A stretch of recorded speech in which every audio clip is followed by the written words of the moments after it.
India രാജ്യത്ത് പ്രധാനപ്പെട്ട 3 പരീക്ഷ ചോദ്യപേപ്പറുകളാണ് ചോർന്നിരിക്കുന്നത്. ഒന്ന് നെറ്റ് പരീക്ഷ, മറ്റൊന്ന് UGC പരീക്ഷയുടെ ചോദ്യപേപ്പർ, മറ്റൊന്ന് CBSE പരീക്ഷയുടെ ചോദ്യപേപ്പർ. അങ്ങനെ 3 പരീക്ഷ ചോദ്യപേപ്പറാണ് ഒരു വർഷം കൊണ്ട് ഇന്ത്യ രാജ്യത്ത് ചോർന്നിരിക്കുന്നത്. ഇവിടെ നമുക്കറിയാം, നീറ്റ് പരീക്ഷയുമായി ബന്ധപ്പെട്ട് നമ്മുടെ രാജ്യത്തിനകത്തുള്ള ലക്ഷക്കണക്കിന് വരുന്ന വിദ്യാർത്ഥികളും അവരുടെ രക്ഷിതാക്കളും വളരെ ഗൗരവത്തോടെ പ്രതീക്ഷയോടുകൂടി നോക്കിക്കാണുന്ന പരീക്ഷയാണ് നീറ്റ് പരീക്ഷ. ആ നീറ്റ് പരീക്ഷയുടെ ചോദ്യപേപ്പറാണ് നമ്മുടെ രാജ്യത്തിനകത്ത് ചോർന്നിരിക്കുന്നത്.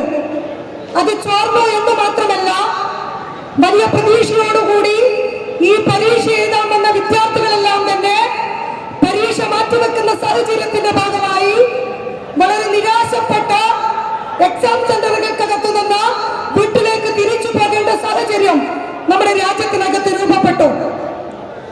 ഇതിന്റെ ഭാഗമായി വലിയ പ്രതിഷേധങ്ങൾ രാജ്യത്തിലെ വിദ്യാർത്ഥി സംഘടനകളുടെയും യുവജന സംഘടനകളുടെയും എല്ലാം ഭാഗമായി വലിയ പ്രതിഷേധം രാജ്യത്തിനകത്ത് ഇതുമായി ബന്ധപ്പെട്ട് ഉയർന്നു വന്നു. ഇത് മാത്രമല്ല പ്രശ്നം, നരേന്ദ്രമോദിയുടെ ഗവൺമെന്റ് ഇന്ത്യക്കകത്ത് അധികാരത്തിൽ വന്നതിനു ശേഷം 3 പ്രാവശ്യമാണ് നീറ്റ് പരീക്ഷയുടെ ചോദ്യപേപ്പർ ഈ രാജ്യത്തിനകത്ത് ചോർന്നത്. 3 പ്രാവശ്യം ചോദ്യപേപ്പർ ചോർന്ന ഘട്ടത്തിലും ഇതുമായി ബന്ധപ്പെട്ട പരിശോധന നടത്താനോ ഇതിന് ഉത്തരവാദികളായ ആളുകളെ കണ്ടെത്താനോ നടപടിയെടുക്കാനോ രാജ്യത്ത് അധികാരത്തിലിരിക്കുന്ന മോദി ഗവൺമെന്റ് തയ്യാറായിട്ടില്ല. ഏറ്റവും ഒടുവിൽ 3ാം ഘട്ടം പരീക്ഷാ ചോദ്യപേപ്പർ ചോർന്നതിന്റെ ഭാഗമായി 14 വിദ്യാർത്ഥികളാണ് ഈ രാജ്യത്തിനകത്ത് ആത്മഹത്യ ചെയ്തത്. ഇതിന്റെ ഭാഗമായി നേരത്തെ സഖാക്കൾ സൂചിപ്പിച്ചതുപോലെ വലിയ പ്രതിഷേധം രാജ്യ തലസ്ഥാനത്ത് ഈ വിഷയവുമായി ബന്ധപ്പെട്ട് ഉയർന്നു വന്നു. പ്രതിഷേധം എന്ന് പറയുന്നത് നിരാഹാര സമരമാണ്, ജനാധിപത്യപരമായ സമരം രാജ്യ തലസ്ഥാനത്ത് ഈ വിഷയവുമായി ബന്ധപ്പെട്ട് ഉയർന്നു വന്നു. ഈ സമരത്തിന്റെ ഒരു ഘട്ടത്തിൽ വിദ്യാഭ്യാസ പ്രവർത്തകനായിട്ടുള്ള സോനം വാങ്ചുക് എന്ന് പറയുന്ന ഈ രാജ്യം ആരാധിക്കുന്ന മനുഷ്യൻ ഈ സമരത്തിന് ഐക്യദാർഢ്യം പ്രഖ്യാപിച്ചുകൊണ്ട് ആ സമരപ്പന്തലിൽ നിരാഹാരമിരിക്കുന്ന സാഹചര്യം രാജ്യത്തിനകത്തുണ്ടായി. അങ്ങനെ ഉണ്ടായ ഘട്ടത്തിൽ ഇതാ നരേന്ദ്രമോദിയുടെയും അമിത്ഷായുടെയും പോലീസാണെന്ന് പറഞ്ഞുകൊണ്ട് RSSന്റെ തമ്മാടിക്കൂട്ടം ഈ സമരപ്പന്തലിൽ കയറിയിറങ്ങി ഈ സമരത്തിന് നേതൃത്വം കൊടുക്കുന്ന വിദ്യാർത്ഥികളെയും യുവജനങ്ങളെയും അതിക്രൂരമായി അടിച്ചമർത്താൻ കഴിയുന്ന വിധത്തിലുള്ള സമീപനം രാജ്യത്തിനകത്ത് സ്വീകരിച്ചു. ഈ സമരത്തിന്റെ നേതൃത്വമായി മാറിയ സോനം വാങ്ചുകിനെ അറസ്റ്റ് ചെയ്യുന്ന സാഹചര്യമുണ്ടായി. എങ്ങനെയാ അറസ്റ്റ് ചെയ്തത് നമ്മളെല്ലാം കണ്ടു. സോഷ്യൽ മീഡിയയിലൂടെ അദ്ദേഹത്തെ അറസ്റ്റ് ചെയ്യുന്ന കാഴ്ച നമ്മളെല്ലാം കണ്ടു. സമരപ്പന്തൽ ഒരു തുണി കൊണ്ട് മറച്ചു പിടിച്ച ഒരു തീവ്രവാദിയെ അറസ്റ്റ് ചെയ്യുന്ന അതേ നിലയിൽ ഈ മനുഷ്യനെ അറസ്റ്റ് ചെയ്യുന്ന സാഹചര്യം ഇതുമായി ബന്ധപ്പെട്ട് ഉണ്ടായി. അതിനുശേഷം പിന്നീട് ഇങ്ങോട്ട് അതിശക്തമായ സമരത്തിന് ഈ സമരത്തിന് നേതൃത്വം കൊടുക്കുന്ന ആളുകൾ നേതൃത്വം കൊടുക്കുകയും SFI ഉൾപ്പെടെയുള്ള വിദ്യാർത്ഥി പ്രസ്ഥാനത്തിന്റെ നേതാക്കൾ ഈ സമരത്തിന് ഐക്യദാർഢ്യം പ്രഖ്യാപിച്ചുകൊണ്ട് സമരപ്പന്തലിൽ എത്തുന്ന സാഹചര്യം ഇതുമായി ബന്ധപ്പെട്ടുണ്ടായി. നിങ്ങൾ നോക്ക്, ഒരു സമരത്തെ എങ്ങനെയാണ് പോലീസ് നേരിടുക? ഒന്നില്ലെങ്കിൽ സമരം നടക്കുന്ന ഘട്ടത്തിൽ ആ സമരം അക്രമാസക്തമാകണം.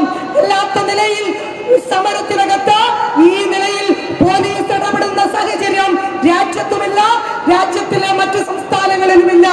ഇവിടെ ജനാധിപത്യ മുദ്രാവാക്യം മുന്നോട്ട് വെച്ചുകൊണ്ട് ജനാധിപത്യപരമായി സമാധാനപരമായി സമരം ചെയ്യുന്ന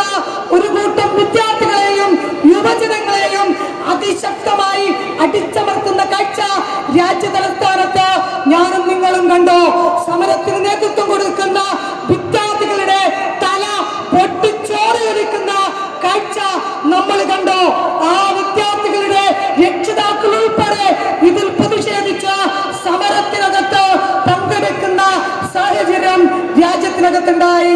അങ്ങനെയെല്ലാം ഒരു സമരം ഈ രാജ്യത്തിനകത്ത് മുന്നോട്ട് പോകുമ്പോ ഇതാ ഞങ്ങൾ അഭിമാനത്തോടു കൂടി പറയുന്നു, ആ സമരത്തിന് ഐക്യദാർഢ്യം പ്രഖ്യാപിച്ചുകൊണ്ട് രാജ്യത്തിനകത്ത് ഈ സമരത്തിന്റെ ഭാഗമായി മുന്നോട്ട് വെക്കുന്ന മുദ്രാവാക്യത്തിന് പിന്തുണ കൊടുത്തുകൊണ്ട് രാജ്യത്തിനകത്ത് ആദ്യം മുന്നോട്ട് വന്നത് SFIയും DYFIയും ഉൾപ്പെടെയുള്ള യുവജന വിദ്യാർത്ഥി പ്രസ്ഥാനങ്ങളാണ്.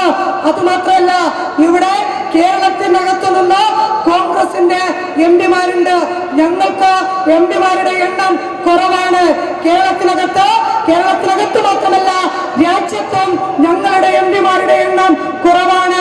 പക്ഷേ ഞങ്ങളുടെ പ്രിയപ്പെട്ട സഖാക്കൾ, MPമാരായിരിക്കുന്ന പ്രിയപ്പെട്ട സഖാക്കൾ ജോൺ ബ്രിട്ടാസും ശിവദാസനും DYFIയുടെ അഖിലേന്ത്യാ പ്രസിഡന്റ് A.A. റഹീമും ഉൾപ്പെടെയുള്ള സഖാക്കൾ ആ സമരത്തിന് ഐക്യദാർഢ്യം പ്രഖ്യാപിച്ചുകൊണ്ട് സമരപന്തലിൽ എത്തി എന്ന് മാത്രമല്ല, ഈ സമരത്തിന് നേതൃത്വം കൊടുക്കുന്ന പ്രവർത്തകരെ, സമരത്തിന് നേതൃത്വം കൊടുക്കുന്ന വിദ്യാർത്ഥികളെ അതിക്രൂരമായി അടിച്ചമർത്തുന്ന നരേന്ദ്രമോദിയുടെയും അമിത്ഷായുടെയും നെറികെട്ട നിലപാടിനെ ചോദ്യം ചെയ്തുകൊണ്ട് ജന്തർ മന്ദറിൽ നടക്കുന്ന സമരത്തിനകത്ത് ഈ പറയുന്ന സഖാക്കൾ പങ്കെടുത്തു. അവിടെ നിങ്ങൾ നോക്കണം, എവിടെ കോൺഗ്രസ് ഇതാ ഇന്ന് എന്തൊക്കെയോ ആളുകളുടെ കണ്ണിൽ പൊടിയിടാൻ വേണ്ടി കോൺഗ്രസിന്റെ നേതാക്കന്മാരെന്ന് പറയുന്ന രാഹുൽ ഗാന്ധിയും പ്രിയങ്ക ഗാന്ധിയും ഉൾപ്പെടെയുള്ള ആളുകൾ സമരപന്തലിൽ അണിനിരുന്നു. എപ്പോഴാണ് ഈ സമരത്തിന് ഐക്യദാർഢ്യം പ്രഖ്യാപിച്ചുകൊണ്ട് ഇവര് രംഗത്ത് വന്നത്? പരിശോധിക്കണ്ടേ, നമ്മളെ പരിശോധിക്കണ്ടേ? ഈ നാട്, ഈ സമരം നടന്ന്, ഈ സമരം ആഴ്ചകളോളം നീണ്ടു നിൽക്കുന്ന സമയത്ത് ഒരു ഘട്ടത്തിൽ പോലീസ് ഈ സമരത്തെ അടിച്ചമർത്തുന്ന ഇടതുപക്ഷത്തിന്റെ MPമാരും SFIയും DYFIയും എല്ലാം ഈ സമരത്തിന് ഐക്യദാർഢ്യം പ്രഖ്യാപിച്ചുകൊണ്ട് ആ സമരത്തിന് നേതൃത്വം കൊടുക്കുന്ന ആളുകൾക്ക് ആവേശം പകർന്നുകൊണ്ട് ആ പ്രദേശത്ത് എത്തിയ സമയത്താണ് ഇനി ഇങ്ങനെ മാളത്തിൽ ഒളിച്ചു നിന്നാൽ കഴിയില്ല, ജനങ്ങൾ ഞങ്ങൾക്കെതിരാകും, ആളുകൾ ഞങ്ങൾക്കെതിരാകും എന്ന് കണ്ടാണ് ഒരു നാടകം എന്ന രൂപത്തിൽ രാഹുൽ ഗാന്ധിയും പ്രിയങ്ക ഗാന്ധിയും സമരകേന്ദ്രത്തിൽ എത്തി ആ സമരത്തിന് ഐക്യദാർഢ്യം പ്രഖ്യാപിച്ചുകൊണ്ട് എത്തിയിട്ടുള്ളത് എന്ന് നമുക്ക് കാണാൻ വേണ്ടി സാധിക്കും. അതുമാത്രമല്ല, കേരളത്തിന്റെ ആരാധ്യനായ മുഖ്യമന്ത്രി ആ സമരത്തിന് ഐക്യദാർഢ്യം പ്രഖ്യാപിച്ചുകൊണ്ട് നടന്ന പരിപാടിയിൽ പങ്കെടുത്തു. നിങ്ങൾ നോക്കാം, എന്ത് നാണം കെട്ട നിലപാടാണ് കേരളത്തിന്റെ മുഖ്യമന്ത്രി ഇതുമായി ബന്ധപ്പെട്ട് സ്വീകരിച്ചത്. RSSനെതിരെ, BJPക്കെതിരെ, നരേന്ദ്രമോദിയുടെ ഭരണത്തിനെതിരെ ഉച്ച തുറന്ന, വായ തുറന്ന മുദ്രാവാക്യം വിളിക്കാൻ ധൈര്യമില്ലാത്ത മുഖ്യമന്ത്രിയായി കേരളത്തിൽ നിന്ന് അധികാരത്തിലിരിക്കുന്ന മുഖ്യമന്ത്രി മാറുന്ന കാഴ്ച ഈ സമരത്തിന്റെ ഭാഗമായി, പ്രതിഷേധത്തിന്റെ ഭാഗമായി ഞാനും നിങ്ങളും കണ്ടു. ഇതാണ് പ്രിയപ്പെട്ടവരെ ഇടതുപക്ഷവും വലതുപക്ഷവും തമ്മിലുള്ള വ്യത്യാസം. ഞങ്ങൾ എണ്ണത്തിൽ കുറവായിക്കോട്ടെ, ഞങ്ങളൽപ്പം ശേഷി കുറഞ്ഞവരായിക്കോട്ടെ, പക്ഷേ എവിടെയൊക്കെ രാജ്യത്തിലെ ജനാധിപത്യം വെല്ലുവിളി നേരിടുന്നുണ്ടോ അവിടെയെല്ലാം അതിനെതിരായിട്ടുള്ള പ്രതിരോധം തീർക്കാൻ നിങ്ങൾ എണ്ണത്തിൽ കുറവെന്ന് പറയുന്ന ഞങ്ങൾ ഉണ്ടാകുമെന്ന് ഞങ്ങളിതാ അഭിമാനത്തോടുകൂടി പറഞ്ഞു വെക്കുകയാണ്. സോഷ്യൽ മീഡിയക്കകത്ത് കൊണ്ട് വാഹനത്തിൽ കയറ്റി എന്ന് മാത്രമല്ല, ആ വാഹനത്തിന്റെ അകത്തു നിന്ന് അവരെ അടിച്ച് തരിപ്പണമാക്കി ചോരയൊലിപ്പിക്കുന്ന നിലയിലേക്കുള്ള നിലപാട് പോലീസ് സ്വീകരിച്ചു. ഞങ്ങള് ഇവരെ പോലീസ് എന്ന് വിളിക്കാൻ ആഗ്രഹിക്കുന്നില്ല. ഞാൻ നേരത്തെ സൂചിപ്പിച്ചതുപോലെ അമിത്ഷായും നരേന്ദ്രമോദിയും BJPയും ഇറക്കിവിട്ട RSSന്റെ തമ്പാടികളാണ് ഈ സമരത്തിന് നേതൃത്വം കൊടുത്ത ആളുകളെ അതിക്രൂരമായി അടിച്ചമർത്താൻ രംഗത്ത് വന്നത്. അവിടെ നിങ്ങൾ നോക്ക്, അവിടെയും ഞങ്ങളുടെ പ്രിയപ്പെട്ട സഖാക്കൾ ശിവദാസൻ MP ഉൾപ്പെടെയുള്ള A.A. റഹീം MP ഉൾപ്പെടെയുള്ള ഞങ്ങളുടെ സഖാക്കൾ ആ വാഹനത്തിനകത്ത് കയറി പരിക്ക് പറ്റിയ ആളുകളെ ആശ്വസിപ്പിക്കുകയും അതിനെതിരായിട്ടുള്ള അതിശക്തമായ പ്രതിഷേധം ആ സമയത്ത് തന്നെ രേഖപ്പെടുത്തുകയും ചെയ്യുന്ന സാഹചര്യമുണ്ടായി. ഇതുമായി ബന്ധപ്പെട്ട ഡിവൈഎഫ്ഐക്ക് സൂചിപ്പിക്കാനുള്ളത് അതിശക്തമായ സമരം രാജ്യത്തിലെ വിദ്യാഭ്യാസ മേഖലയെ തകർത്തു തരിപ്പണമാക്കി ഈ വിദ്യാഭ്യാസ സംവിധാനത്തെ RSS വൽക്കരിക്കാനും കോർപ്പറേറ്റ് വൽക്കരിക്കാനുമാണ് നിങ്ങൾ മുന്നോട്ട് വരുന്നതെങ്കിൽ അതിശക്തമായ തീക്ഷ്ണമായ സമര പ്രക്ഷോഭങ്ങൾക്ക് രാജ്യത്തിലെയും കേരളത്തിലെയും തെരുവീതികളിൽ ഡിവൈഎഫ്ഐ നേതൃത്വം കൊടുക്കും.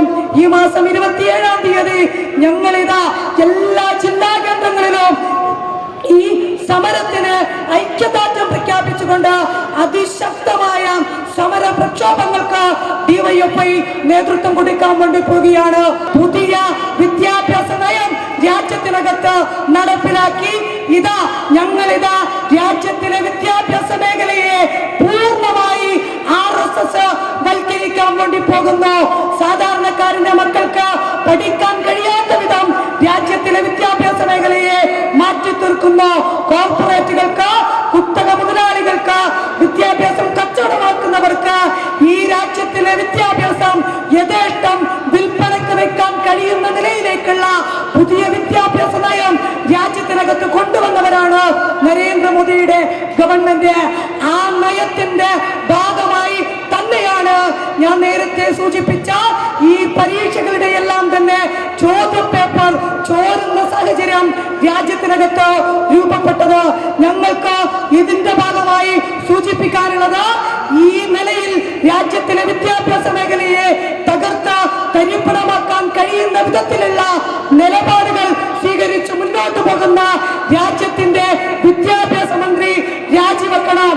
ആ നിലയിൽ ആ വിദ്യാഭ്യാസ മന്ത്രിയെ കൊണ്ട് രാജിവെപ്പിക്കാൻ നരേന്ദ്രമോദിക്ക് ധൈര്യമുണ്ടോ എന്നുള്ളതാണ് ഇതിന്റെ ഭാഗമായി ഞങ്ങൾക്ക് ചോദിക്കാനുള്ളത്. ഞാൻ അവസാനിപ്പിക്കുകയാണ്. ഈ നിലയിൽ രാജ്യത്ത് നടക്കുന്ന അതിശക്തമായ തീക്ഷ്ണമായ ജനാധിപത്യ സമരങ്ങളെ ഇതേ നിലയിലാണ് മോദി ഗവൺമെന്റ് സമീപിക്കുന്നതെങ്കിൽ ഞങ്ങളിതാ ഡിവൈഎഫ്ഐ ഈ പ്രതിഷേധത്തിന്റെ ഭാഗമായി